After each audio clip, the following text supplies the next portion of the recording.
Gabriela Vázquez sigue preguntando, dice, ¿hay algún impedimento físico, mental, emocional o hábito que impide el proceso? Sí, el hecho que no nos autoobservemos y que no nos conozcamos. El maestro decía siempre que no hay pecado, el pecado más grande, el único pecado que para él decía que existía es que no nos conocemos, no conocernos. Dice que es el peor de los pecados. Ezequiel Ramos dice, ¿tendrá algo que ver esto de la autoobservación con los cuatro acuerdos toltecas de Miguel? Sí, lo conozco perfectamente, esto es equivalente, absolutamente. Estos cuatro acuerdos tienen las grandes claves para poder aprender a autoobservarte, pero fíjate que va primero la autoobservación, para poder aplicar los cuatro acuerdos. Bien, dice Fabiana, ¿el antacarana se potencia mediante tener los símbolos en nuestro hogar? Qué linda pregunta. Yo te diría que sí, pero te sirven solamente como para referencia, para recordar, vamos a decir, para recordarte que te tenés que observar. Y eso va construyendo. ¿El antacarana qué es? Es la suma de las caídas de fichas. Cuando decimos me cayó la ficha. O sea, cada pequeña expansioncita de conciencia se va generando hasta que se va sumando, se va potenciando con otras expansioncitas de conciencia que tuviste chiquititas, de cosas que fuiste comprendiendo mentalmente, hasta que llega un momento que se produce una resonancia mórfica. Es como que estalla lo que le dicen masa crítica, adentro de tu propio cuerpo emocional y de tu propia conciencia. Y ahí sucede como el milagro, vamos a decir. Empiezas a ver la realidad desde un ángulo totalmente distinto y desde ese momento tu vida cambia. Y empiezas a magnetizar otra realidad, otra cosa, lo que es denso se retira, lo maravilloso se acerca, lo mágico se acerca a vos, lo atraes y ahí empieza el proceso, porque ahí entra el lenguaje, David, nos metemos en el gran tema que nos gusta tanto a nosotros, ¿no? Que nosotros a la luz de eso entramos, la sincronicidad, el gran tema, que es el lenguaje de la inteligencia de la naturaleza. Cuando ya empezás a entender y ya te diste cuenta y aprendiste a observarte, de que tenés que observar en la vida las señales de que la inteligencia de la naturaleza te envía para darte una oportunidad de mayor crecimiento y a mayor velocidad. Y esa magia, eso fíjate, el primer capítulo de mi libro llamado Planetario se llama La sincronicidad, la causa de la casualidad. O sea que no existen las casualidades. Ese es el subtítulo que le puse al primer capítulo de mi libro llamado Planetario. Qué bueno, qué bueno. Hay una pregunta, dice, Sandra acaba de poner, pregunta, ¿alguien con una capacidad diferente o una deficiencia mental, cómo se consigue la autoobservación? En ese caso, o sea, no tenés otra opción si él no se puede observar. Pero fíjate que el caso de los chicos Down, por ejemplo, ellos ya tienen la conexión generalmente directamente desde el alma, es como que no tienen filtro. Fíjate que no hay filtro, es como que el alma se expresa directamente porque la personalidad generalmente no está tan viciada, está mucho menos viciada. Claro. Entonces es como que no necesitan una autoobservación. Además, kármicamente, si por ejemplo estamos hablando del caso de los Down, ¿no? O sea, depende del caso, ahí tendríamos que puntualizar. Pero por ejemplo, si nos enfocamos en los chicos Down, o sea, el maestro trató chicos Down, a mí también me tocó la oportunidad de estar y de compartir con ellos y ver la magia, es siempre te hacen llorar. Si tenés la sensibilidad, vamos a decir, de conectarte con tu propia alma, porque se expresan desde el alma y te vas a dar cuenta que vas a tener una relación muy especial con él o con ella, Ujú. sea el caso que sea, pero es desde ahí. Ahora, ¿podés enseñarles a conectarse? Sí, hablales. O sea, nosotros creemos que a veces no entienden, pero ¿será así? ¿No será nuestra manera de entender? Si le decís por ahí observar lo que pensás, y no pienso, y no entiendo, ¿será que no entiende? ¿Con el autismo también? Preguntan. Sí, con el autismo también. Igual, ahí tenés el caso de la serie famosa de Touch.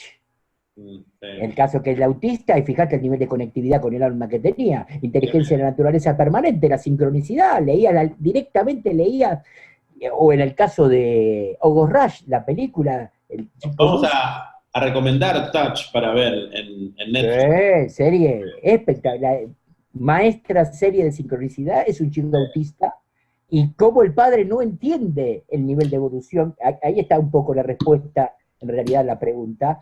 Si te fijas, que es un actorazo, que es el hijo de Donald Sutherland, Kiefer Sutherland se llama, era el actor, o sea, fíjate que el padre, que Kiefer Sutherland, no comprende el nivel de sabiduría tremendo que tiene Nico. Y cómo conecta directamente con la inteligencia de la naturaleza, por eso decodifica todo con números y todo, por el nivel de evolución que tiene. Es más evolucionado que el padre, y el padre al principio cree que es tonto. ¿Entendés? Y ahí tenés una gran lección en relación a esto que yo te decía, ¿no? Como cuidado. Como decía el maestro, su primer libro, el primer libro del maestro Jaco, Los hijos nuestros maestros. Cuidadito, Marcelito, me decía. Es ¿Cuál es al revés. Dale, es- David, perdón. ¿Cuál es el siguiente nivel de conciencia? Uy, se me fue, espera. ¿Cuál es el siguiente nivel de conciencia que pasamos al empezar a tomar conciencia? Qué lindo, es bien preguntado, muy bien. Ezequiel Ramos no siempre nos mete en este tipo de preguntas. Muy bien, muy bien, muy bien. O sea, fíjate que el primer rasgo, el primer síntoma te voy a decir, ¿no? Que para que lo puedas detectar, lo primero que presentís es que hay como una especie de paz interior que no entendés de dónde proviene. Y que eso automáticamente cuando salís a la naturaleza, por ejemplo, saliste y de golpe miraste el sol y no lo miras nunca. Y levantaste la cabeza y miraste el cielo. Y miraste un árbol, caminando por la calle y estás adentro de la ciudad. Y te conectaste y de golpe viste un pájaro que volaba, que iba de rama en rama. Empezás a conectarte con la naturaleza. Ese es el primer rasgo de la primera expansión de conciencia, cuando tomás conciencia que tenés que observarte.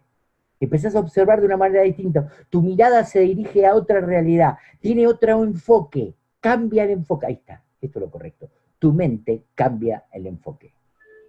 Genera un enfoque totalmente diferente al que estabas acostumbrado. Y ese es el primer rasgo.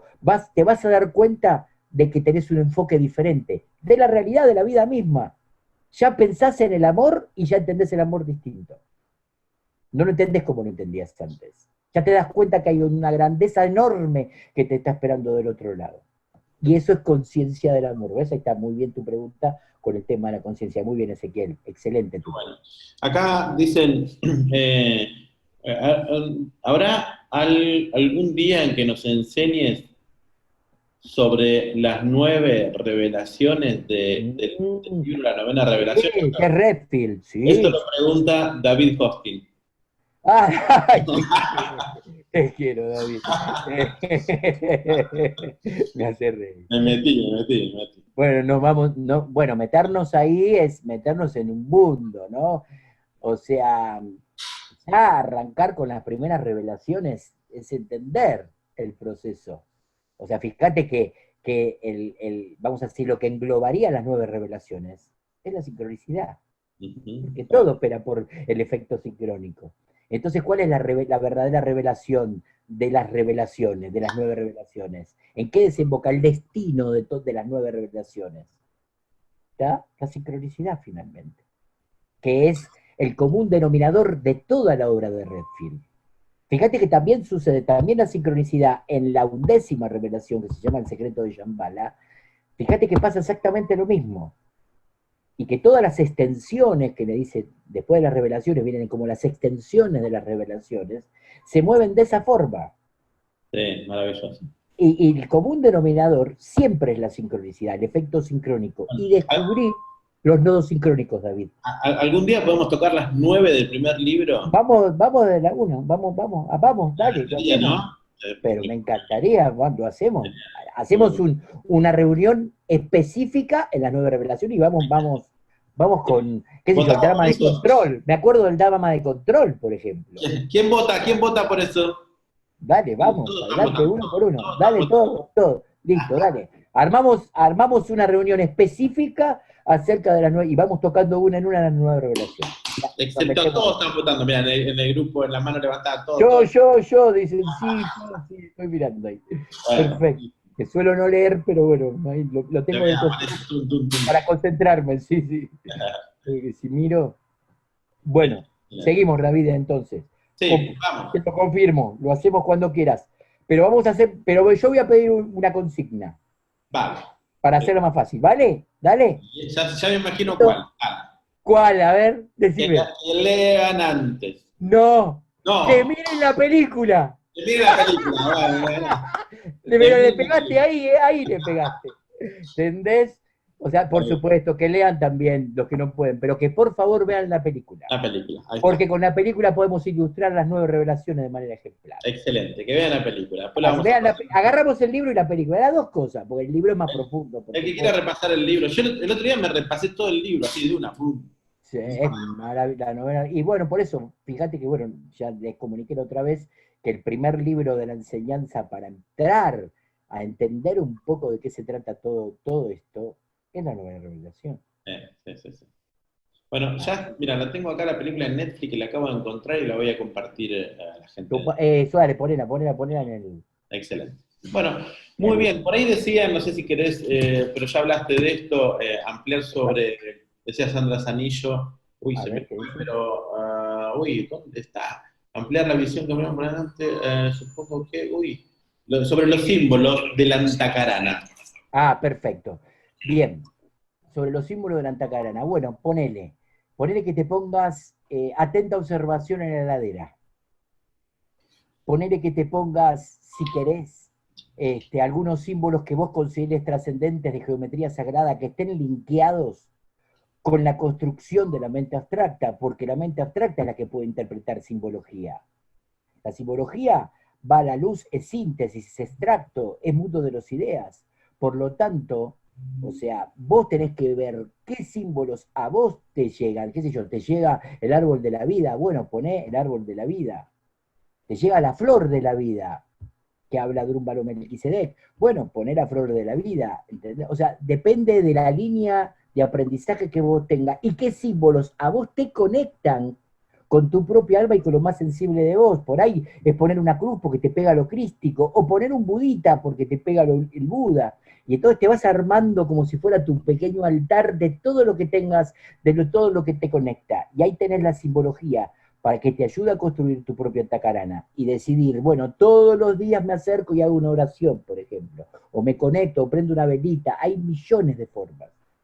Vos elegí la que para vos sea más perfecta y más exacta, para que te recuerde, número uno, siempre, atenta observación. Los voy a volver locos con el tema. Porque es lo más importante de la vida. Y hasta que entre, y después me van a decir, tenía razón Marcelito, vas a ver, porque yo dije, después de 22 años de discipulado, tenía razón el maestro. Porque todo era atenta observación. Pensaba, Marcelo, con respecto a los símbolos, que es el símbolo que necesito traer a conciencia, porque una vez que está incorporado no hace falta el símbolo afuera. Por supuesto, porque es totalmente de acuerdo. O sea, vos te estás referenciando en algo externo para recordarte, pero ¿es lo ideal eso? No, porque no estás en tu casa y ¿qué haces? Saliste afuera y no te acordás, ¿entendés lo que te digo? Y un día o te vas de vacaciones, ponele, tenés que llevar la heladera o todo lo que tenés en la heladera para poner en otra heladera y para recordarlo. No es exacto. Me llevo la heladera de vacaciones. Entendés, la espalda puesta, ¿viste? Entonces, por eso te digo, o sea, sirve, por supuesto, todo sirve, pero depende también el momento. Por ejemplo, yo recuerdo, te estoy hablando de unos 25 años, más o menos, cuando con mi señora empezamos con el tema de la prosperidad y meternos en la importancia de crear y tratar de cultivar prosperidad en nosotros, decidimos entre los dos poner en el espejo del baño y en la heladera, estoy abierto a toda la abundancia del universo. Una afirmación. Y ese cartel, estuvo pegado años, pero lo viste los primeros meses, con suerte. Al año siguiente estaba permanentemente y se hace tan parte de vos que ese cartel ya no tiene efecto.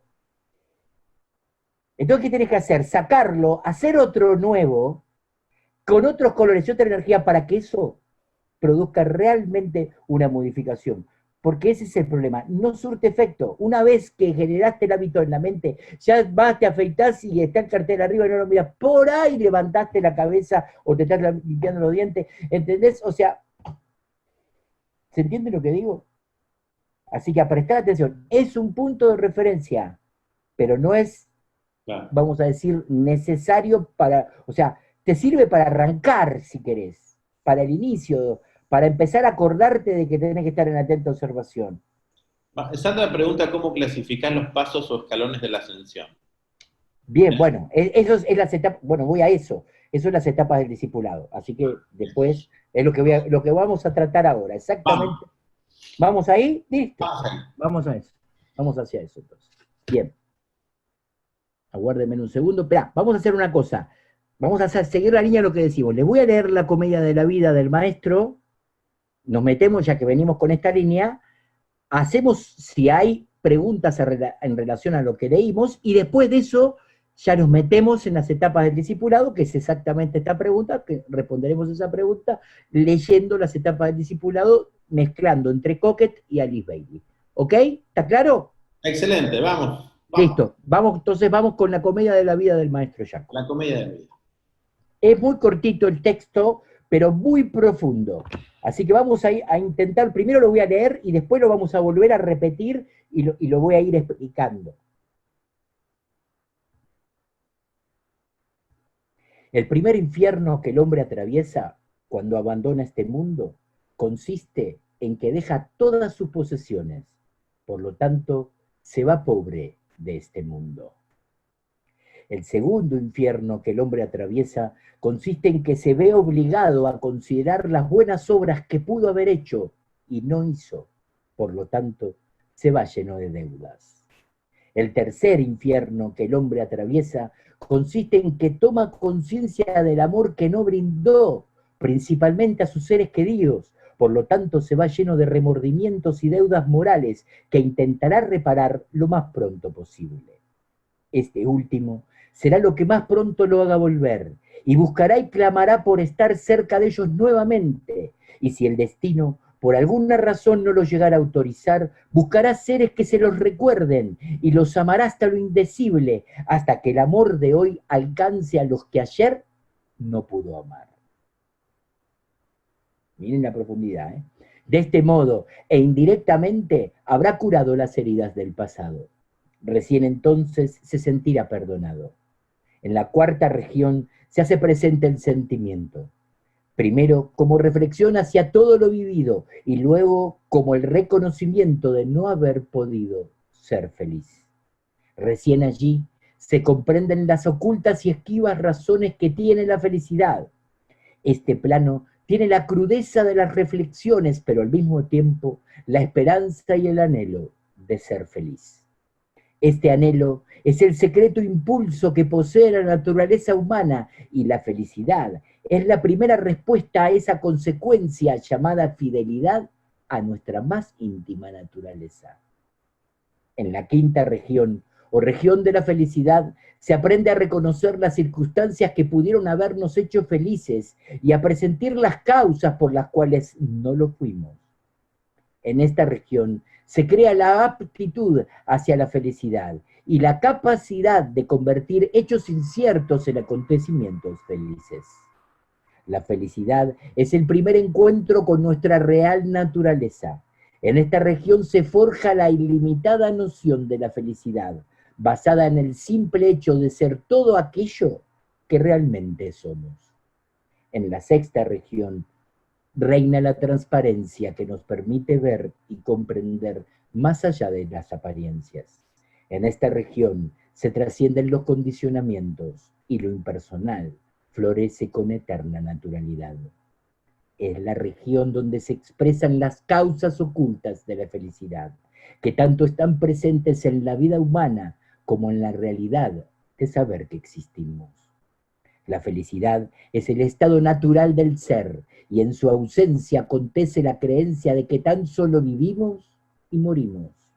Así como el océano no puede verse contenido en ningún recipiente, del mismo modo la eterna felicidad no puede limitarse al pequeño criterio de que la vida culmina con la muerte. En la séptima región encontramos el poder que nos concede la felicidad.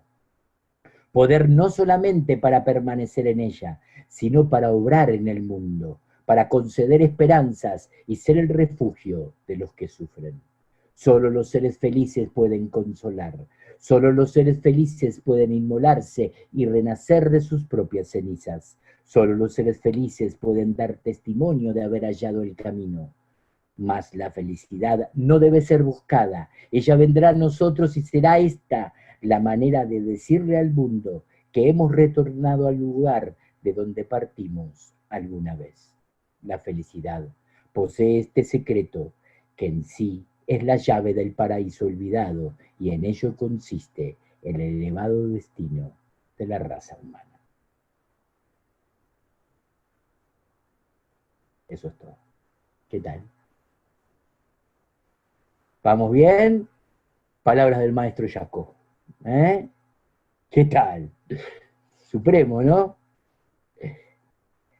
Está, o sea, fíjate que es la observación de la realidad post-mortem. Empezamos de vuelta. Y ahora vamos a leer, vamos a desglosar las oraciones y vamos a hacer una analogía que yo lo sé porque lo compartió en el grupo. Y esto tiene algo oculto, este escrito del maestro.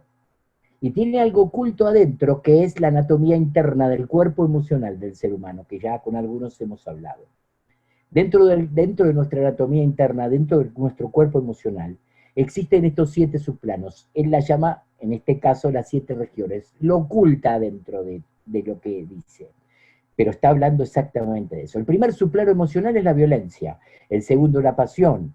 El tercero, el deseo, la sensualidad. El cuarto, el sentimiento. El quinto, la vida anímica. El sexto, la luz anímica. Y el séptimo, el poder anímico, que sería lo que él denomina el primer cielo emocional. Entender cómo se va utilizando toda esa realidad emocional en nuestro interior. Son subplanos dentro del cuerpo emocional. Entonces, ¿qué vamos a ver? Vamos a analizar este escrito que se llama La Comedia de la Vida, que habla de una realidad post-mortem, cómo está linkeado y cómo está relacionado, cómo análogamente está relacionado con las expresiones del cuerpo emocional en nuestra vida ordinaria, porque está nivelado y puesto subplano por subplano. Vamos a ver y voy a ir explicando cómo lo cifró, cómo lo codificó, vamos a decir, el maestro. Adelante. Guárdenme un segundo, acá. Fíjense que dice, emocionalmente dice, el primer infierno que el hombre atraviesa cuando abandona este mundo consiste en que deja todas sus posesiones, por lo tanto, se va pobre de este mundo. O sea, fíjate que el primer subplano del cuerpo emocional es la violencia. Y prácticamente es violento cuando abandonamos y dejamos todas nuestras posesiones. ¿Por qué? Porque la gran dificultad de la humanidad, la número 1, la causa de la dificultad humana, está en la posesión.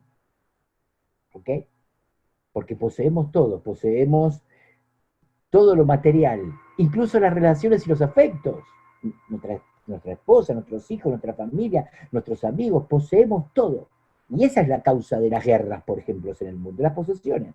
Posesión de tierra, posesión de petróleo del otro, posesión de valores, posesión humana, posesión de fronteras. O sea, fíjense que siempre es la posesión. Por lo tanto, la causa más tremenda de la dificultad, de la casi violenta, porque realmente se siente como una violencia porque te vas pobre del mundo. Entonces, es el primer infierno es la violencia.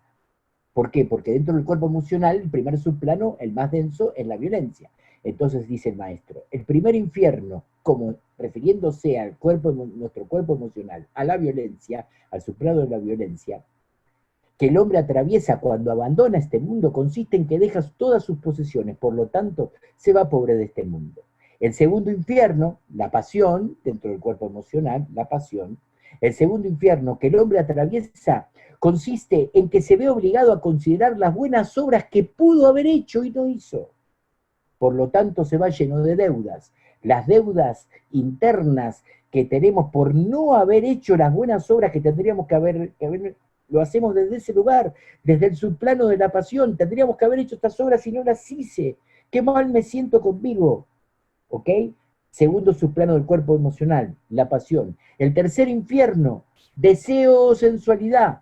El tercer infierno sería dentro del subplano del cuerpo emocional, deseo o sensualidad. Leemos. El tercer infierno que el hombre atraviesa consiste en que toma conciencia del amor que no brindó, principalmente a sus seres queridos, Por lo tanto, se va lleno de remordimientos y deudas morales que intentará reparar lo más pronto posible. ¿Por qué? Porque, ¿qué pasa? ¿Cuál es la sintomatología del subplano de la sensualidad? Bueno, esto ya hablamos de la sintomatología en otras reuniones, pero para tirar una idea, por ejemplo, o sea, el corazón está cerrado y te vas en el mundo del deseo, o que es gravitar, si querés, hacia la sexualidad, pero no tiene amor esa sexualidad. Entonces, por lo tanto, quedás libre de eso. Entonces, tendría que haber amado, pero no amé, solamente hice el amor, por no decir otra cosa. ¿Me entienden lo que quiero decir? Y esta es la dificultad del subplano del deseo y de la sensualidad, porque generalmente la sintomatología del sensual, del que está preso del mundo del deseo, es que queda preso del mundo de las formas y no ve lo esencial en el otro. Seguimos. Entonces, el tercer infierno que el hombre atraviesa consiste en que toma conciencia del amor. Toma conciencia del amor, se da cuenta de que fue un sensual, que no brindó. O sea, toma conciencia del amor que no brindó, principalmente a sus seres más queridos, a su familia, a gente que amaba. Por lo tanto, se va lleno de remordimientos y deudas morales que intentará reparar lo más pronto posible. Esto último, acá viene esta aclaración que es impresionante del maestro, esto último será lo que más pronto lo haga volver. ¿Volver a qué? Volver a encarnar. Esto último será lo que más pronto lo haga volver a encarnar y buscará y clamará por estar cerca de ellos nuevamente, por tratar de volver a conectarse con la gente que amó y que no supo amar. Y si el destino, por alguna razón, no lo llegara a autorizar, o sea, que no lo autorice a volver a estar con la familia que tuvo anteriormente y que no pudo amar, y si el destino, por alguna razón, no lo llegara a autorizar, que kármicamente no pueda volver a encarnar y estar con su familia, con la gente que amaba, que antes debería haber amado y no amó, buscará seres que se lo recuerden y los amará hasta lo indecible, porque le recuerda en términos de memoria del alma, de síntesis, algo mágico, y ese recuerdo mágico que tenés con esa persona significa que es la persona que antes no amó, entonces ahora lo ama indeciblemente, hasta que el amor de hoy alcance a los que ayer no pudo amar. Eso es el Oscar tiene para mí. Sigo. De este modo, e indirectamente, habrá curado las heridas del pasado. De esa manera se limpia lo kármico. Limpia el efecto kármico, la deuda moral que se llevó a la próxima vida porque no amó lo suficiente a su familia y se dedicó a laburar y dejó colgada a su familia. Un ejemplo, cualquiera les estoy dando. Eso es prácticamente la actitud de una persona de la sensualidad, un empresario, que está enfocado en el dinero y en hacer guita, ¿tá? Y que abandona a su familia por el dinero, porque lo único que le importa es el dinero, ¿tá? Y el poder, y ser un famoso, o la fama, o un artista por la fama, y se olvida de la gente que ama. Después cuando desencarna, entra en este proceso de reflexión, es impresionante. Por eso dice, habla de infiernos, pero son equivalentes a los subplanos del cuerpo emocional. Y ahora lo terminamos de confirmar. De este modo, indirectamente, habrá curado las heridas del pasado, recién entonces se sentirá perdonado. En la cuarta región se hace presente el sentimiento, ya te lo está diciendo. El cuarto subplano es el subplano del sentimiento. Primero como reflexión hacia todo lo vivido, y te lo explica, y luego como el reconocimiento de no haber podido ser feliz. En el sentimiento, cuando entras en el mundo del sentimiento, el sentimiento es puro conflicto. Y como bien explicaba el maestro, dentro del cuerpo emocional, el sentimiento no es el sentimiento que vulgarmente nosotros conocemos como el sentimentalismo. El sentimiento finalmente es una tierra de nadie, en donde no hay ni violencia, ni pasión, ni sensualidad, ni deseo. Hay solo un sentir. Pero lo que está vacío es como un desierto. ¿Está? Entonces, primero como reflexión hacia todo lo vivido, y luego como el reconocimiento de no haber podido ser feliz, se da cuenta que el sentimiento no fui feliz, no sentí la felicidad, no me permití ser feliz. Recién allí se comprenden las ocultas y esquivas razones que tiene la felicidad. Recién en ese, cuando te replanteás desencarnado como alma, te replanteás lo que viviste, ahí te das cuenta, recién allí se comprenden tan ocultas y esquivas razones que tiene la felicidad. Porque como decíamos antes, la felicidad tiene su propio dinamismo, no la podemos poseer. Este plano, el del sentimiento, este plano tiene la crudeza de las reflexiones, pero al mismo tiempo la esperanza y el anhelo de ser feliz. ¿Por qué? Porque el próximo subplano, que es la vida anímica, es el subplano de la felicidad. Seguimos. Este anhelo es el secreto impulso que posee la naturaleza y la felicidad es la primera respuesta a esa consecuencia llamada fidelidad a nuestra más íntima naturaleza. En la quinta región, ahí ya entraríamos en lo que vamos a llamar la vida anímica o la región de la felicidad, y el maestro ya te lo pone bien claro. En la quinta región o región de la felicidad se aprende a reconocer las circunstancias que pudieron habernos hecho felices y a presentir las causas por las cuales no lo fuimos. ¿Por qué? Porque ¿qué sucede en el subplano de la vida anímica? Vos arribás naturalmente a ese estado de felicidad, pero no sabés cuáles son las causas. ¿Por qué llegaste a esa distancia? ¿Está? ¿Por qué te levantaste a la mañana y sentiste y abriste la ventana y el sol entraba y el cielo maravilloso y los pájaros que volaban y el rayito de luz que penetraba y la pelotita flotando? O sea, ahí estás en ese estado de felicidad, estado de vida anímica, emocionalmente hablando. Pero en ese estado de conciencia, ¿qué pasa? Se aprende a reconocer las circunstancias que pudieron habernos hecho felices y a presentir las causas por las cuales no lo fuimos. O sea, es un presentir, pero no tengo la conciencia de eso. En esta región, en la de la vida anímica, en la quinta región, o sea, la región de la felicidad, en esta región se crea la aptitud hacia la felicidad, la aptitud, no la aptitud, la aptitud. En esta región se crea la aptitud, o sea, en ofrecer una plataforma para que la felicidad pueda descender y apoyarse, que es un estado vibratorio que sea acorde, afín, para atraer magnéticamente como si fuese la felicidad, pero la felicidad tiene su propia velocidad, su propio dinamismo y tiene su propia vida. Ella decide venir y bendecirte. Vos no podés buscarla. Sí podés atraerla y ofrecerle una plataforma, que es lo que está diciendo el maestro. En esta región se crea la aptitud hacia la felicidad y la capacidad de convertir hechos inciertos en acontecimientos felices. ¿Ves? Ya en la vida anímica, vos viene un hecho incierto y lo transformás. Lo transmutás al toque y lo transformás en una oportunidad, en una posibilidad, en un potencial para el otro. Tiene la lógica del servicio.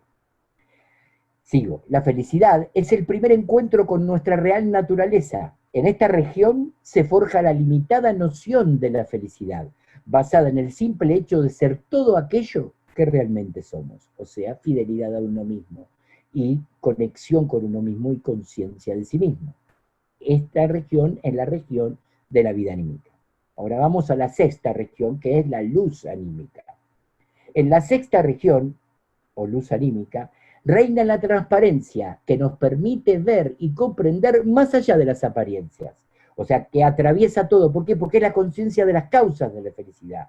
O sea, ¿qué me llevó a mí a despertarme? ¿Qué hice el día anterior para despertarme en ese estado de felicidad?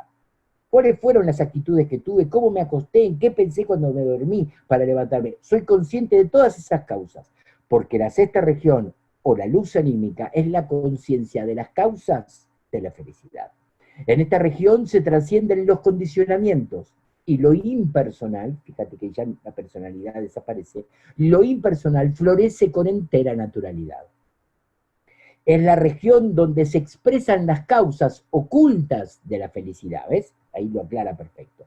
Es la región donde se expresan las causas ocultas de la felicidad, que no la vemos. Por eso es luz anímica, esa luz ilumina las causas, porque el efecto es la vida anímica, o sea, la felicidad.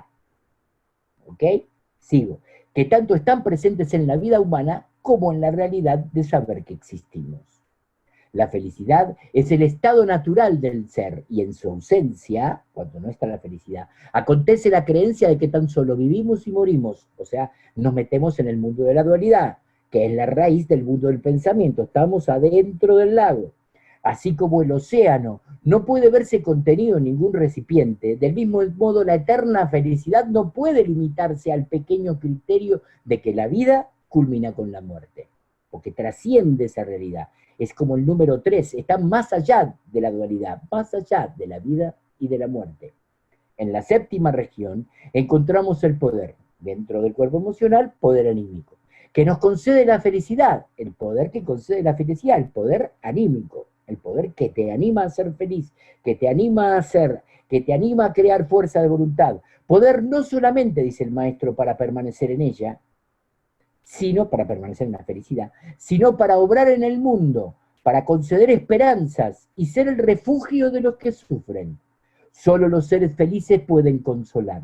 Solo los seres felices pueden inmolarse y renacer de sus propias cenizas. O sea, que está diciendo el maestro, nadie puede dar lo que no tiene. Solo los seres felices pueden dar testimonio de haber hallado el camino. Ahí está, quien me había preguntado, creo que era Carmita, cuando decía yo soy el camino. Solo los seres felices pueden dar testimonio de haber hallado el camino. Mas la felicidad no debe ser buscada. Ella vendrá a nosotros y será esta la manera de decirle al mundo que hemos retornado al lugar de donde partimos alguna vez. La felicidad posee este secreto que en sí es la llave del paraíso olvidado y en ello consiste el elevado destino de la raza humana. Volviendo, acá estoy. ¿Qué tal? David, adelante, si estás por ahí. Sí, acá estoy. A ver, ¿qué preguntas para esto? ¿Qué me decís? ¿Qué te pareció? Porque este no lo conocías, ¿eh? Este no lo conocía. Sí, impecable acá, bueno, con lo que están comentando. Están preguntando una de las cosas que estuve ahí respondiendo en privados también, porque me estaban preguntando dónde conseguir el material del maestro Yaco. Simplemente yacoalbala.com.ar. Ah, y ahí está, así. Así de fácil. ¿Está? Muy profundo para tirarlo así, Marcelo. ¿Viste? Bueno, que sentí que era un homenaje al maestro. Bien. Y a la luz de eso, quiero compartir una cosita chiquitita que va pegada con el maestro y después entramos con el sendero. ¿Puedo compartir algo más? ¿Y me guardas las preguntas de este tema? Dale. Más chiquitito. Que en realidad es un homenaje que le quiero hacer al maestro porque el 30 de junio pues sería el día de su cumpleaños, en donde cumpliría el maestro 84 años. Así que quería compartir un escrito. Ahí en esa página se pueden descargar los PDFs. Todo. No, directamente lo pastean y lo copian. No está en PDF, está directamente, lo copian, copy, botón derecho del mouse, copy paste. Y lo copian en un Word y ya está. Y se bajan lo que necesiten. De vuelta, ¿nos decís la página? yacoalbala.com.ar. ¿Una H? ¿Yaco? No. No. Y-A-C-O Albala con B larga. Albala.com. .com.ar, .com.ar. .com.ar. Listo, ya lo Ahí tienen un montón de textos del maestro que vamos a ir analizando a medida que vayamos avanzando. Okay, hay textos profundísimos. Ahí está la independencia planetaria, un mensaje a la humanidad. Hay cosas increíbles que vamos a compartir después más adelante. En el nombre de Dios, que es lo primero que vas a encontrar en la página. Sí, que es en el nombre de Dios, acá está. Es uno de los últimos escritos del maestro, muy alto. Sí, recuerdo ya que ya hace unos años atrás había leído. Sí, que es impresionante. Ahí el maestro hizo una expansión de la conciencia muy grande, que bueno, cuando lo leí, vamos a hacer lo mismo que hicimos con la comedia de la vida, con cada uno de los escritos del maestro gradualmente. Bueno, vamos con esto que quería compartirlo. Gracias, maestro, dedicado al maestro Yacoalbala. Creo, maestro, que hay una sola forma de comenzar, y es agradeciendo. Tantas gracias tendría que darte que no habría palabras o silencios que alcancen. Hoy, maestro, tengo 56 años y tú cumplirías 84. Recuerdo cuando el tiempo alcanzó mi adolescencia, allá por mis 19 años, abriste la puerta del templo de los grandes misterios ante mí. Dignificaste mi vida educándome a enfocarme en el conocimiento del sí mismo. Me enseñaste a imaginar, a soñar, a creer y a crear, a construir las bases de una nueva civilización y una nueva cultura, basada en los más altos fines, sentido de propósito y profundo significado. Me mostraste el pasado, el presente y el futuro, y te dispusiste humilde a conducirme hacia ellos, revelándome la presencia de la inmortalidad y la grandeza de lo eterno. Cuando la sonrisa se adueña de tu rostro, la felicidad que expresas despierta los corazones adormecidos y la gracia de tu plenitud eleva la conciencia a la dimensión de la alegría, la bienaventuranza, el amor y la unidad. Cuando las lágrimas se adueñan de tu rostro, el mundo parece detenerse. La sensibilidad del corazón se acrecienta, el sufrimiento se transforma en compasión y el dolor en misericordia. Todo, absolutamente todo, habla de redención y evolución. A veces pareciera que tus lágrimas actuasen como embajadoras ante el Altísimo, derramando bendición y bienaventuranza a quien esté a tu lado. Otras veces pareciera que inspiraras la piedad de los ángeles, implorándole al cielo como abogado defensor de toda la humanidad, solicitando aprobación por tu intermedio, por un poco más de tiempo y oportunidad para nuestro atribulado planeta Tierra. Gracias, Maestro, por tu infinito amor y tu inmensa sabiduría. Gracias, Maestro, por la paz de tu espíritu y la grandeza de tu alma. Gracias, Maestro, por haber despertado y por ser un notable ejemplo de mansedumbre y bienaventuranza. Gracias, Maestro, por compartir la magnificencia de tu ser y la conciencia del sí mismo. Gracias, Maestro, por conducirnos de la oscuridad a la luz, de la ilusión a la realidad. Gracias, Maestro, por revelar el propósito de la evolución y el destino de la creación. Sinceramente, gracias, Maestro. De pronto, irrumpe la corriente de la iluminación, estremeciendo todo nuestro ser, precipitando la evolución de toda aspiración de santidad, revelando el futuro, esclareciendo el pasado e ilustrando el presente hacia un mundo mejor. He visto y comprendido al estar a tu lado, Maestro, que solo los más nobles de las intenciones gobiernan tu espíritu y tu corazón.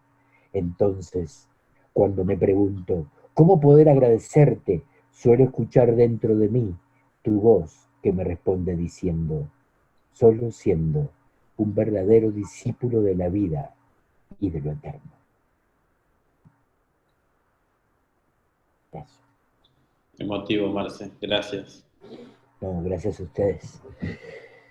Y es por eso quería leerles esto como antesala del discipulado, porque es mi realidad. Y es lo que vivía al lado de él y lo que aprendí a su lado, de su grandeza, de su sensibilidad, de su alma, de quien verdaderamente fue, ¿no? Y quien verdaderamente es en mi corazón, porque está vivo, en mí y ahora en ustedes. Lo hacemos vivir a través de la enseñanza. Así es como se perdura, y eso es la jerarquía espiritual planetaria. Vamos transformando y pasando la enseñanza y viviéndola y haciendo la carne, y va, y va, y va. Fíjate que el maestro Jaco era judío, y lo más extraño de todo, y lo más increíble y maravilloso, no conocí nunca a nadie que amara al Cristo como él,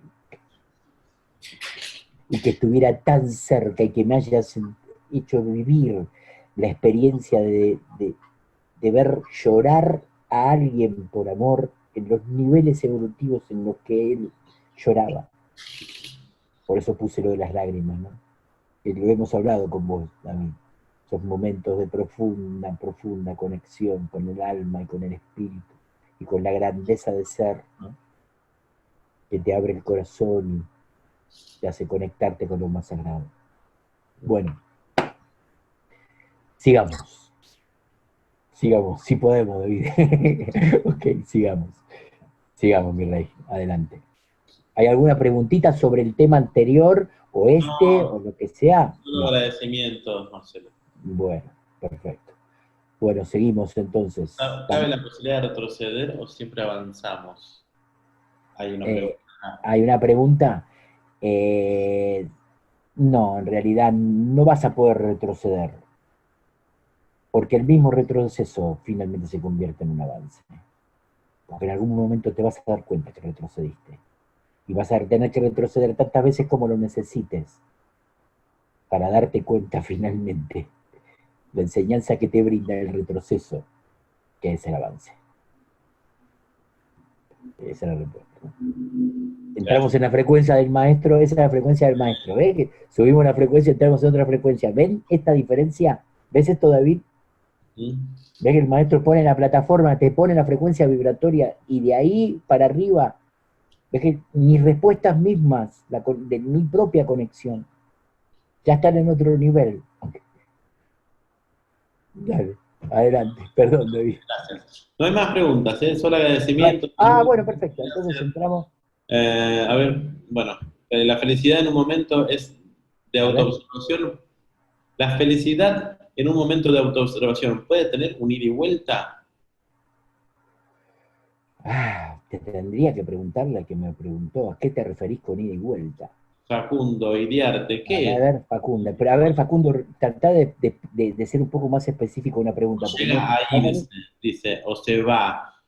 Mm, o sea, cuando autoobservás, estás en autoobservación y te das cuenta, porque estás en atenta observación, de que que entró un estado de felicidad y te sentís feliz y te autoobservaste feliz, ya estás recibiendo, vamos a decir, el ida y vuelta de la felicidad. Porque la toma de conciencia de que estás viviendo un momento de felicidad te eleva la frecuencia vibratoria y ahí te das cuenta por el estado de plenitud que tenés.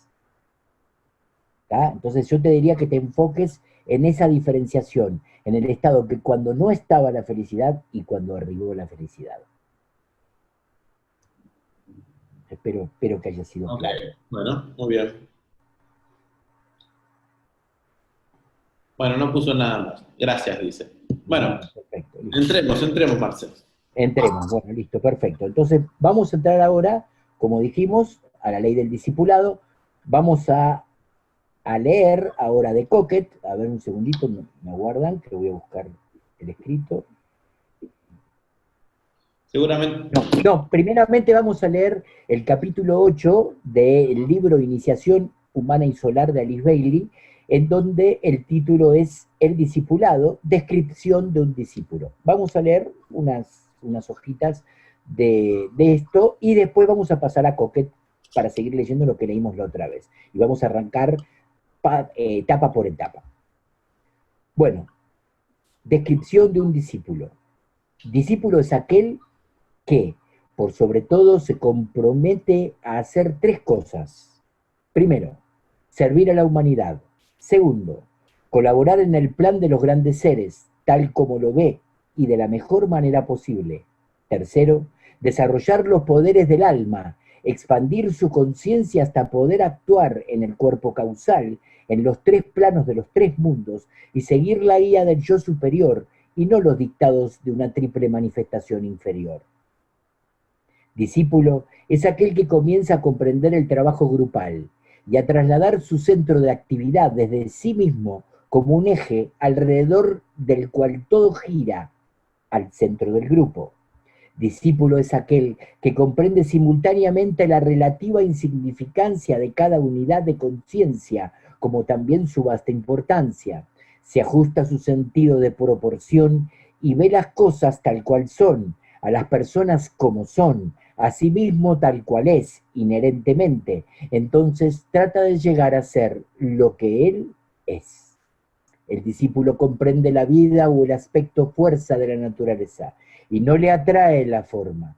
Trabaja con las fuerzas y por medio de la fuerza se reconoce como un centro de fuerza dentro de otro centro mayor de fuerza y tiene la responsabilidad de dirigir la energía que puede afluir a través de él hacia los canales por medio de los cuales el grupo pueda beneficiarse. El discípulo reconoce que es, en mayor o menor grado, una avanzada de la conciencia del maestro, considerando al maestro en un sentido dual, primero como propia conciencia del alma y segundo como el centro de su grupo, fuerza que anima a las unidades del grupo, uniéndolas en un todo homogéneo. Discípulo es aquel que transfiere su conciencia de lo personal a lo impersonal. Atención con este punto. Discípulo es aquel que transfiere su conciencia de lo personal a lo impersonal y que durante la etapa de transición soporta necesariamente muchas dificultades y sufrimientos provenientes de varias causas. Primero, de su yo inferior, que se revela en contra de la transmutación, cuando no quiero transmutar, es lo que decíamos antes, estoy enrollado con algo, con la cabeza full, el diálogo interno permanentemente y no quiero salir de ese estado, quiero seguir enojado, quiero seguir con cara de, o sea, quiero seguir bajoneado, quiero seguir en depresión, quiero seguir adentro de eso. Entonces dice, primero, o sea, el discípulo es aquel, vuelvo a repetir, que aquel que transfiere su conciencia de lo personal a lo impersonal y que durante la etapa de transición soporta necesariamente muchas dificultades y sufrimientos provenientes de varias causas. Primero, de su yo inferior que se revela en contra de la transmutación, acabamos de explicar. Y segundo, de su grupo inmediato, de sus amigos y familiares que se rebelan ante su creciente impersonalidad. O sea, cuando el discípulo empieza a tornarse impersonal y empieza a tener una actitud diferente, la familia se tilda: ¿qué estás haciendo? Y ya empiezan: estás en una secta, estás en esto, ¿qué estás haciendo? ¿Qué te está pasando? ¿Por qué? Porque estás cambiando, y no soportan ver el cambio que se está produciendo dentro tuyo. Entonces impacta mal en los demás, porque los demás no tienen las ganas de cambiar. O sea, son humanos normales y están viviendo una vida normal. Y si ven que vos estás cambiando y estás modificándote y estás queriendo ser más bueno, pero ¿qué te hace ser bueno acá? ¿Entendés? Empiezan a pasar esas cosas. A esto se refiere, por eso dice segundo, que primero el ego, ¿no? O sea, de su yo inferior, que se revela en contra de la transmutación. O sea, yo, el ego que tenemos, no quiero transmutar, quiero estar mal, quiero sentirme mal. Y segundo, de su grupo inmediato, de sus amigos y familiares, que se revelan ante su creciente impersonalidad, su creciente transformación. No les agrada, miren cómo lo explica, no les agrada ser considerados uno con él en el aspecto vida, y sin embargo independientes de él en lo que respecta a deseos e intereses. Empiezan a cambiar los deseos y los intereses, pero che, dale, vamos a mirar el partido, ¿entendés? Y no quiere, prefiere leer un libro antes que mirar el partido. Y ya, ahí ya está todo mal. Bueno, ves que te está metiendo cosas raras en la cabeza, ya está, no entiendo qué te pasa. Claro, el común te va a ver así. No obstante, la ley rige y solo cabe verdadera unidad en la vida esencial del alma.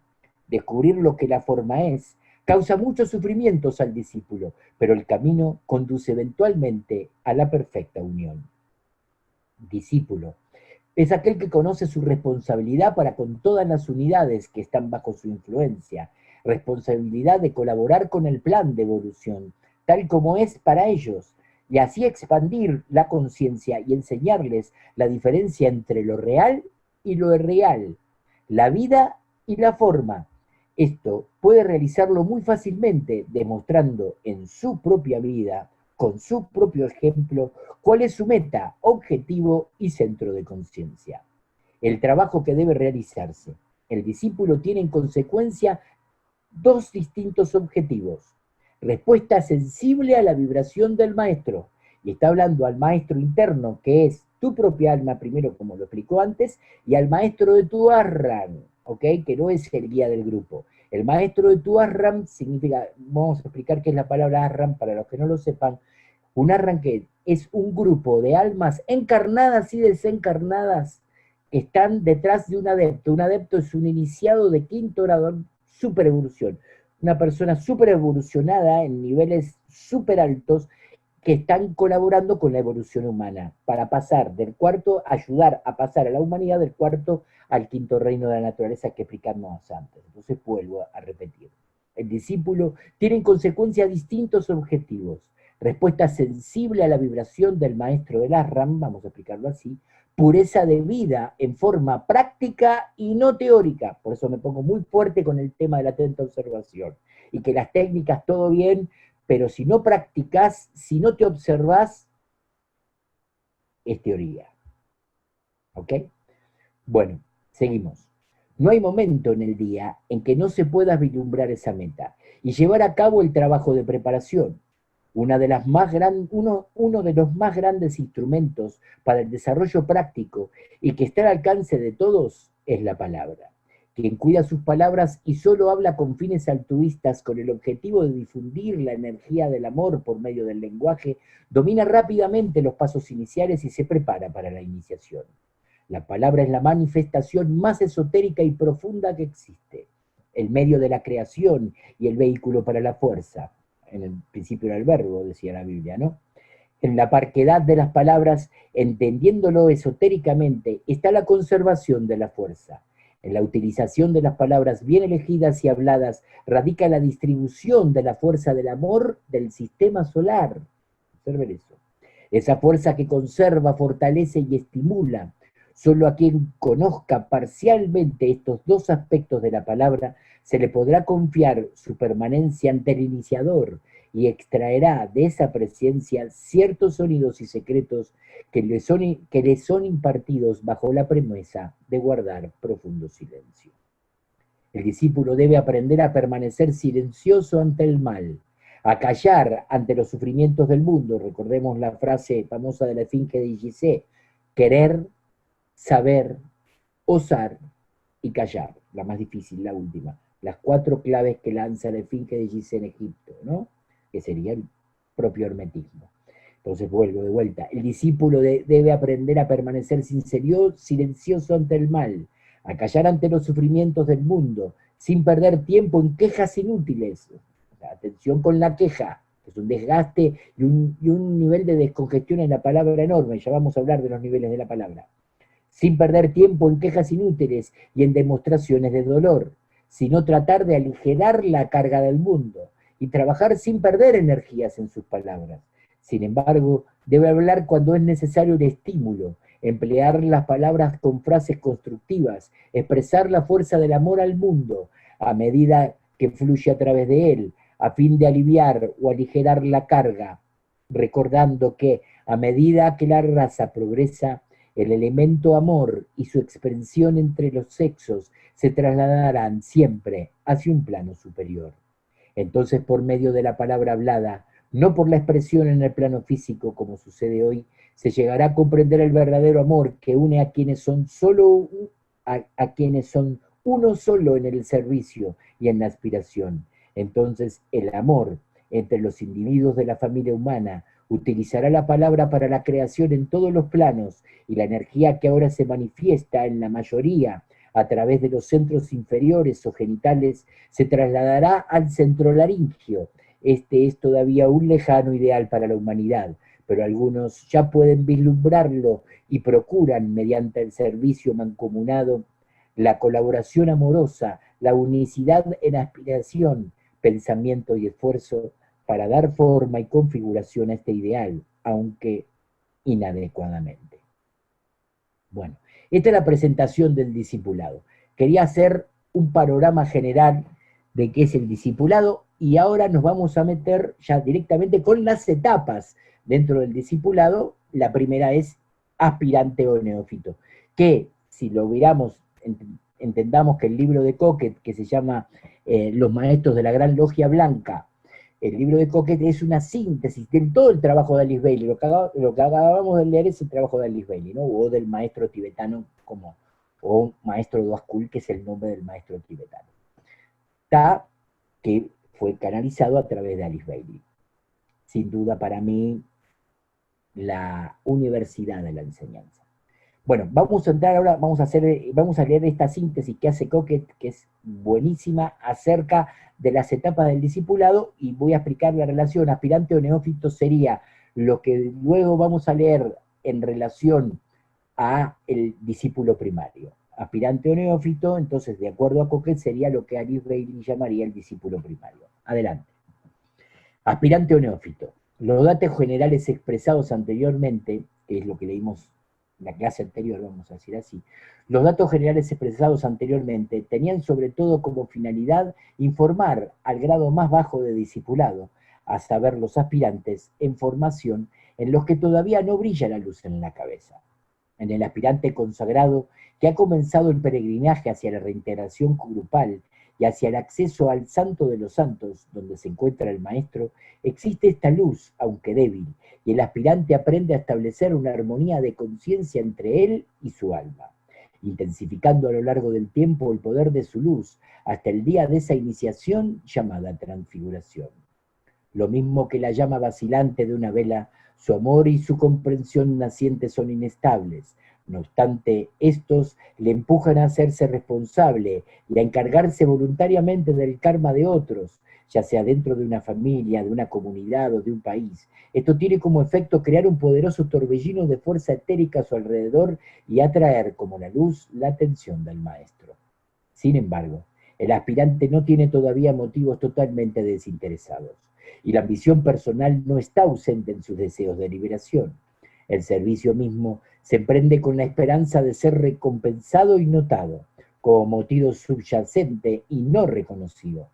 La búsqueda de la felicidad personal todavía es el telón de fondo de los pensamientos y de las acciones. En esta fase, el maestro generalmente no interviene, sino que envía un discípulo avanzado que se convertirá en el guía y responsable del aspirante. En la categoría de los aspirantes se sitúan todas las mujeres y todos los hombres de buena voluntad que se instruyen abundantemente con la ayuda de numerosas obras que van de conferencia en conferencia, pasando veladas enteras entre amigos hablando de meticismo o de la enseñanza. Se les ve intentar todas las técnicas propuestas por otros aspirantes, la mayoría de las veces cuyos fines no son siempre altruistas. El aspirante siempre a la búsqueda de más luz corre de un maestro a otro, o de quien cree que lo es a otro, siguiendo su inspiración del momento. En esta fase nada está anclado, y la tarea inmediata es la de escapar de las futilidades de la vida para centrarse en la investigación interior y silenciosa. El discípulo avanzado, responsable de los procesos del aspirante, no se hace reconocer, siendo frecuentemente inconsciente de su papel. Puede ser un amigo, un miembro de la propia familia o el responsable de la escuela a la cual pertenece el aspirante. Su deber será el de informar subjetivamente al maestro de los progresos del que tiene a su cargo. Son necesarias numerosas vidas antes de estar cualificado para pasar al grado superior. En cierto modo, el estado del aspirante está en relación con la primera iniciación, que para gran parte de los occidentales espirituales es una experiencia pasada. Ya vamos a hablar del proceso iniciático más adelante. Segunda etapa del discipulado, el discípulo en la luz. Entonces tendríamos el aspirante o neófito o discípulo primario, y segunda etapa del discipulado ya el discípulo en la luz. Atención, porque ahora vamos a subir el nivel. El término otorgado a esta segunda clase de discípulos demuestra que una vez llegado a este nivel de realización, el discípulo posee una visión más clara del objetivo que debe alcanzar y de los medios para llegar a él. Un esfuerzo particular le ha permitido normalmente separarse de su cuerpo emocional, y su vida afectiva se halla en parte purificada por ello. Intenta desde entonces actuar conscientemente en el plano mental, y una clara toma de conciencia le hace comprender el mundo ilusorio y efímero del plano físico y de sus posiciones eternas, y de sus oposiciones eternas, También es cierto que aunque lo controle mejor, el discípulo en la luz está sometido aún a numerosas crisis. Puede todavía ser profundamente pesimista y con frecuencia puede estar desanimado, ignorando que el maestro puede interesarse por él, porque no olvidemos que a partir del instante en el que brilla la luz del alma en la cabeza de un estudiante, éste es automáticamente reconocido por su grupo y por su maestro. O sea, ¿qué quiere decir esto? Que todos estamos adentro de un ashram. Hay 7 ashrams de la jerarquía espiritual planetaria y 7 maestros distintos. Cada uno pertenece a un ashram, y uno, a medida que va evolucionando y conectándose con su alma, creando ese Antakarana famoso, y después empezando a crear Yag Sutratma, que es la contraparte superior del Antakarana, que es un puente de conexión con el mismo ashram, de conexión con el maestro, que sería inaugurar un pequeño principio telepático con el maestro. Siempre es un discípulo avanzado que aparece en la tierra como un iniciado, el que sirve de intermediario entre el maestro y el discípulo común. Y solo él establece una relación por medio de los informes que hace llegar al maestro 2 veces por año. Este guía puede ser cambiado a veces, pero normalmente siempre es el mismo, hasta que el discípulo alcanza la clase superior. Esta es la razón por la que el guía se llama con frecuencia el maestro de la clase. La decisión procede frecuentemente de relaciones kármicas realizadas en encarnaciones anteriores. En nuestra época está el crecimiento del número de estos jóvenes discípulos, que los discípulos avanzados, aunque menos numerosos, están muy ocupados en guiar a los estudiantes para que sirvan al grupo del maestro y para que se realicen a sí mismos. Liberados así de esta carga, ciertos maestros pueden concentrar su trabajo en los asuntos mundiales, cuya gravedad y urgencia necesitan una mayor atención. Cuando el discípulo en la luz está preparado, pueden producirse en la tierra contactos con alumnos más avanzados del maestro, a fin de que esté más íntimamente preparado para experimentar la unidad que existe entre él y la gran fraternidad blanca, de la que ya es un afiliado. Así se establece un primer contacto triádico entre el maestro, su alumno avanzado y el discípulo en la luz de este último. Contacto triádico mediante el cual puede descender un flujo de bendiciones espirituales hacia el discípulo en formación. Está escrito que este periodo puede ser muy corto y extenderse solo a lo largo de 2 encarnaciones, con tal que el discípulo sea serio y desarrolle conscientemente una sensibilidad más elevada, porque debe haber comprendido todo lo que se refiere a la personalidad, su funcionamiento y su purificación. Los demás grados superiores serán consagrados a revelaciones superiores relativamente al plan cósmico y espiritual. Esta etapa prepara a los discípulos para la segunda iniciación. El discípulo aceptado. Y acá nos vamos a quedar. El nombre dado a esta etapa es una alusión no velada a la pertenencia del discípulo al grupo del maestro y a su integración definitiva en el depósito de energía de este grupo.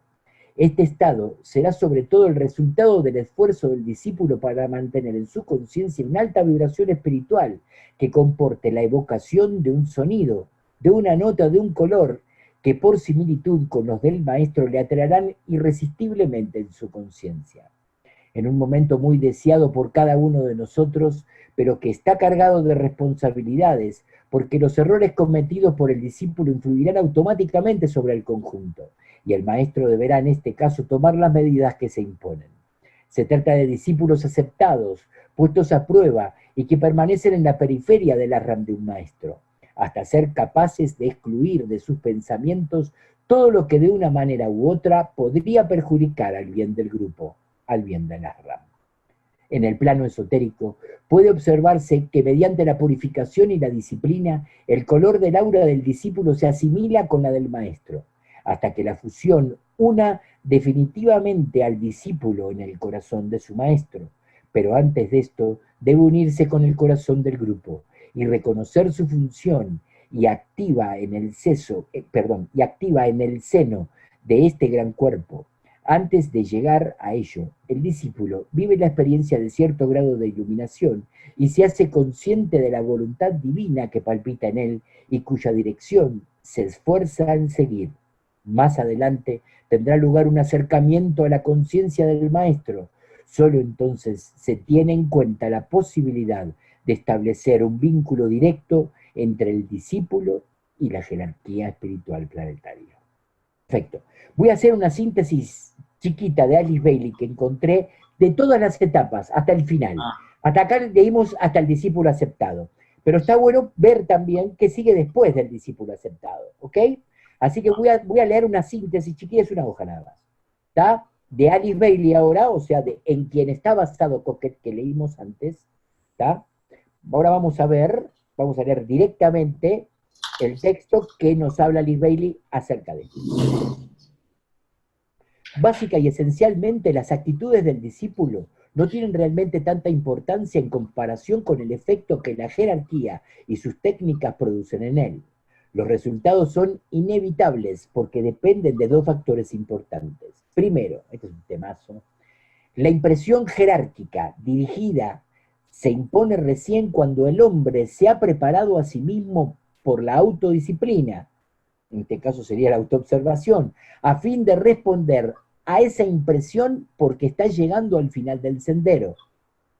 Segundo, la respuesta grupal significa respuesta en 2 direcciones. A la necesidad humana percibida que conduce a consagrar la vida al servicio. Y B, a la impresión del alma que conduce a la sensibilidad espiritual. Vamos a explicar qué es la impresión jerárquica, porque bueno, a ver, ¿qué es la impresión jerárquica?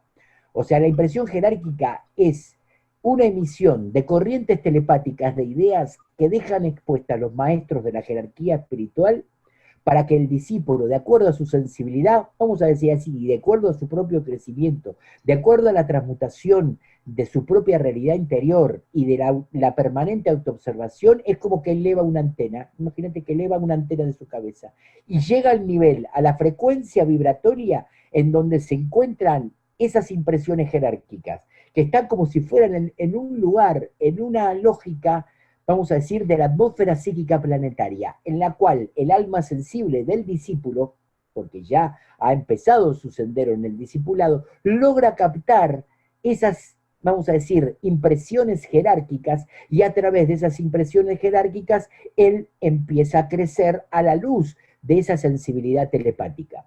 ¿Esto qué lo genera? Una autoobservación, hablaba de autodisciplina Annie Bailey, yo te llevo la autodisciplina puesta a la autoobservación. Sin eso, esa autodisciplina no va a llegar a buen puerto, vamos a decir a nosotros. Después vendrá la respuesta grupal, y sigo.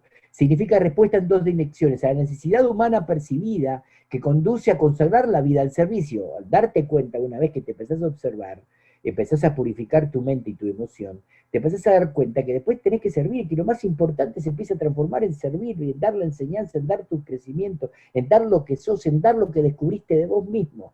Y número dos, a la impresión del alma que conduce a la sensibilidad espiritual, o sea, a que la personalidad, el ego, permite que el alma se imprima sobre el ego, sobre la personalidad, y entonces la personalidad se torne en un instrumento fiable, en un instrumento confiable, en un instrumento dócil del alma, para poder desarrollar una sensibilidad espiritual mayor, y esa sensibilidad espiritual expandirse a través de nuestro campo intuitivo. Sigo. Establecidos estos dos factores, aunque desconocidos para el discípulo en su conciencia incipiente, es irrevocable la influencia del alma sobre la personalidad, lo que acabamos de expresar. Solo entonces el maestro puede empezar a trabajar y la respuesta será efectiva, real y duradera. Enumeraré a continuación las etapas que trataremos. Y ahí viene. Primera etapa. La etapa en que el maestro hace contacto con el discípulo mediante otro discípulo en el plano físico. Esta es la etapa del discípulo primario, o como leímos antes, aspirante o neófito. 2. La etapa en que un discípulo más avanzado dirige al discípulo desde niveles del alma. Esta es la etapa del discípulo que está en la luz, discipulado en la luz, cuando ya es desde el alma, y ya se enseña desde el alma y va de alma a alma. El maestro siempre decía, cuando hacíamos los retiros, venid trayendo vuestras propias almas. Nunca me olvido de eso. Sigo. La etapa en que, de acuerdo a la necesidad, el maestro hace contacto con el discípulo mediante un video, o sea, el momento en que, o sea, la tercera etapa, que sería la del discípulo aceptado, pues dice, la etapa en que, de acuerdo a la necesidad, el maestro hace contacto con el discípulo mediante A, un vívido sueño, B, una enseñanza simbólica, C, la forma mental de un maestro, D, el contacto directo con el maestro en la meditación, E, una entrevista en el ashram del maestro recordada nítidamente. Es definidamente la etapa del discípulo que ha sido aceptado. Es cuando ya, generalmente a través de un sueño, eso pasa mucho, o sea, vos tenés como la conexión con el gran maestro. A mí ya les voy a contar el sueño que tuve una vez que fue increíble y que para mí era el ashram, ¿no? Ya se los voy a contar. Seguimos. 4.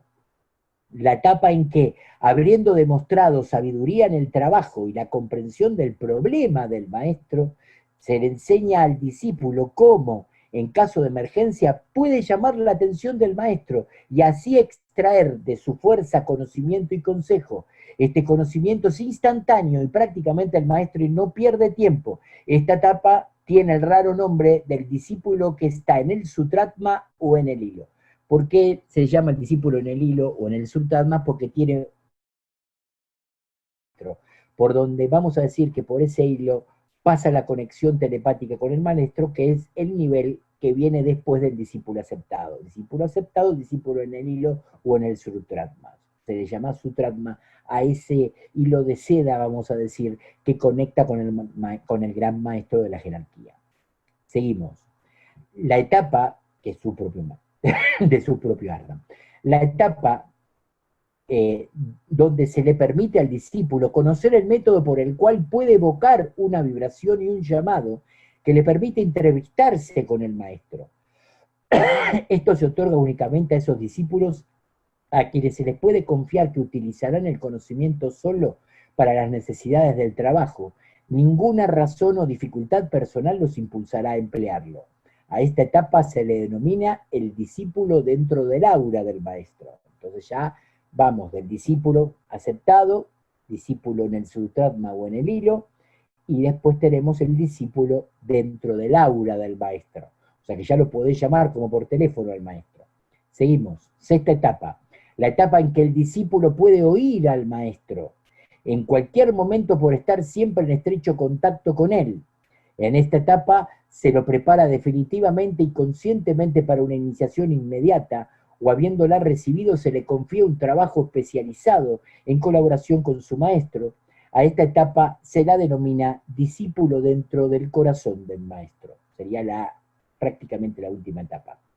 7 dice, hay una séptima etapa, hay una etapa posterior de más estrecha identificación, donde se produce una mezcla total de luces entre el maestro y el discípulo, pero no hay una